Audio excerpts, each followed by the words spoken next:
So, what I want to show you today, and what I want to walk you guys through today, is a framework that you won't forget. It's called the AFFORD formula. Just if you can afford the business. And like all throughout this course, I'm always using acronyms. AFFORD is an acronym. A in AFFORD is the amount down. Do you have at least 10% down? F in the AFFORD formula is funds left over. You have post-closing liquidity somewhere between 3 to 6 months of personal living expenses.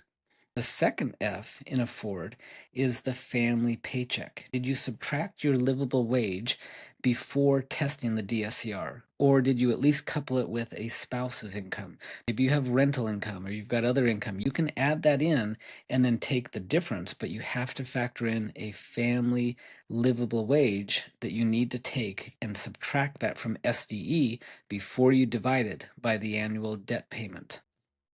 And O in the AFFORD formula is the oxygen test. Does the DSCR still work after a stress test?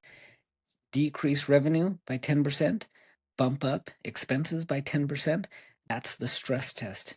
Do you have enough oxygen to breathe and still be comfortable and still be above that DSCR? The next in the AFFORD formula is the room to breathe. Is your DSCR at least 1.4 in the best case scenario? If so, it'll usually pass the stress test. If it's not, if you're cutting it too close and you're at a 1.3, in a perfect situation, once you apply the stress test, you're likely going to be below where you need to be for bank financing. And finally, the AFFORD D is the deal structure. Seller notes and terms structured to make the deal bankable.